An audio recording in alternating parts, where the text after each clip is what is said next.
They're trying to cheat everyone. They are saying they're teaching spiritual life. But if you look at their activities, they're still engaged in the same material sense gratification. What's the difference? This one famous spiritual teacher, he's, giving so-called Vedic mantras and all this stuff, teaching Ayurveda and so many things. But we know one of our early students was this lady who was just a young girl when Maharishi first, when this spiritual teacher first came to the United States. And he was staying as a guest in her parents' home, in her home. And she told me, straight to my face, that this man sexually molested her several times. So this is the spiritual teacher? This is guru? This is rascal. This man should be in jail. Well, he's dead now, so. But still, we don't know how somebody like that can be accepted as a spiritual teacher. It can only be that people must want to be cheated, or maybe it's their karma to be cheated, to accept a false teaching as real, to accept a phony teacher as a genuine. This impersonalist teaching is very dangerous. We've spoken on this many, many times, and we write about it all the time. But it still keeps coming up again and again, like on the forum. How can the soul and God be one and the same? How is it possible? God is always God. If we were actually God, then we would already be God. What is this nonsense? It's just foolishness. It's just wishful thinking. It's like the guy who tells his date, "Oh, you're very beautiful. You're the most beautiful woman in the world." She weighs 300 pounds, You're the most beautiful. What? It's just flattery. It's just like telling people what they want to hear. Yeah, you're God. You can do whatever you like. Give me money. Yeah, now give me the money.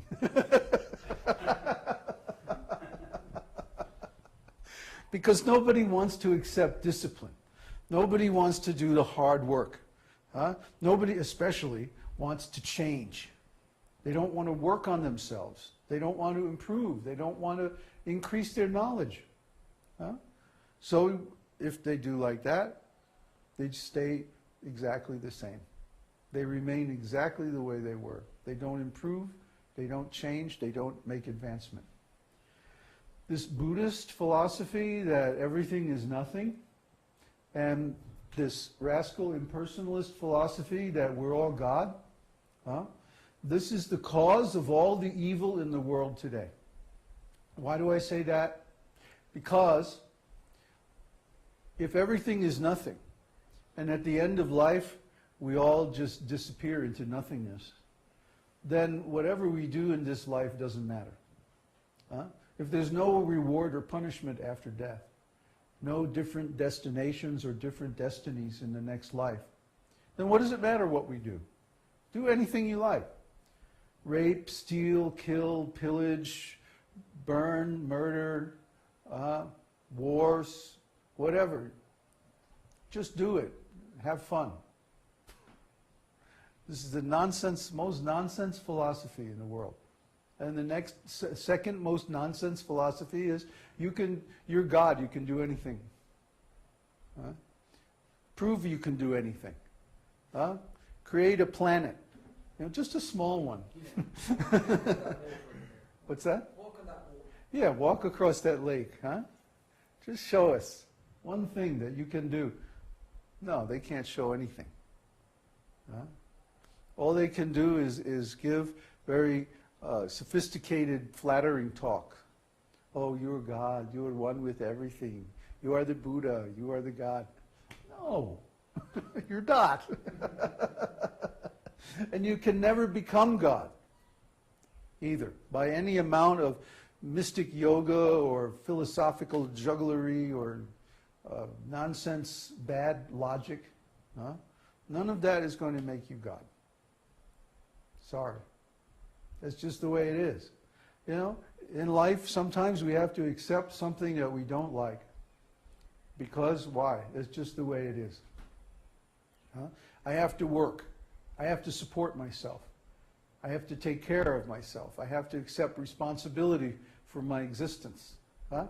No child wants to do that. Every child wants to be taken care of by its parents forever.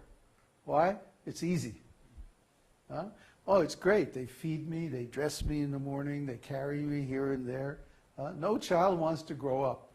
And every child resents having to grow up and take responsibility and work and take care. But what other alternative is there? Starve? So we do it. And somehow or other we solve this problem according to our abilities. This is where you see the difference in intelligence among different beings, human beings. See? Some people try to solve the problem by brute force.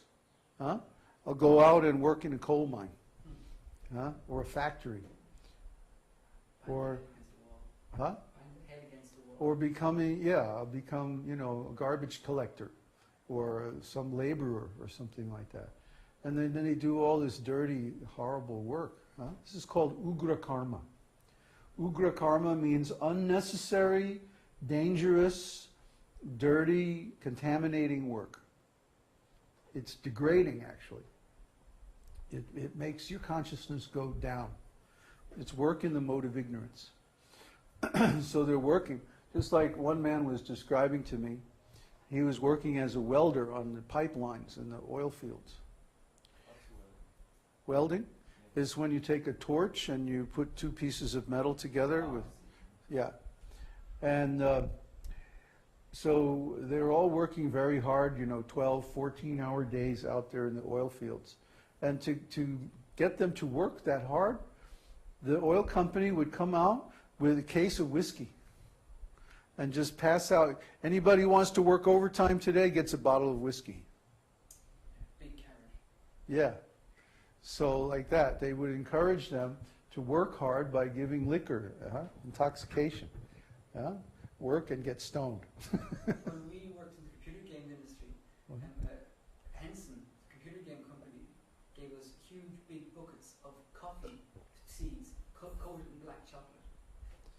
It's like, eat Wonderful. this and never sleep again. Yeah, right. Stay awake. Have some chocolate. Right, work harder. That's why every office has a coffee machine.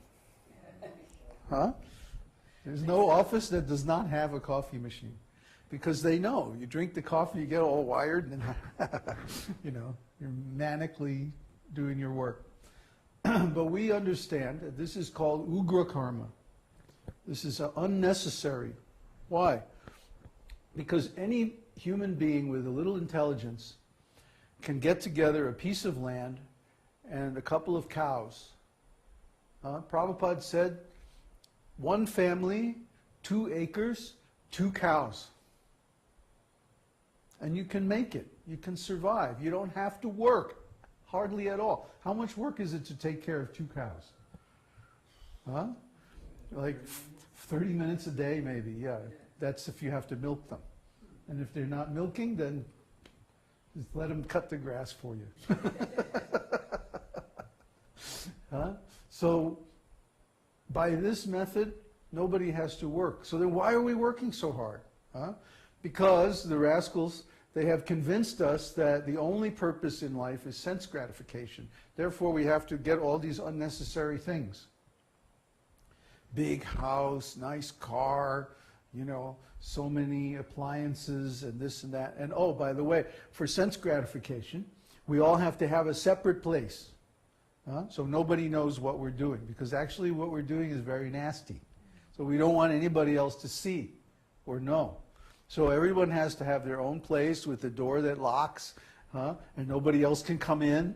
And then that means everybody has to have their own water heater, their own kitchen, their own refrigerator, their own car. You look at the highway in the morning, how many people are going to work with just one person in the car? What is this? I mean, we see here in Mexico, a lot of people don't have cars.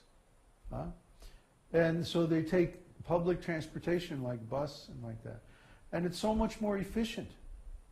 And it's not really a big problem. Once when our car was broken, we had to take the bus into the town to get the parts to fix it. And I mean, the bus comes right in front of our house. We live in this tiny little village in the middle of nowhere, right? But the bus goes right in front of our house. So all we have to do is stand at the front gate and the bus comes, picks us up, we can go to town. 18 pesos. What's that, $1.80? Yeah. And if we're taking the car, just to go to town and back, costs about a little more than 100 pesos in gas, $10. Because it's an hour trip each way on the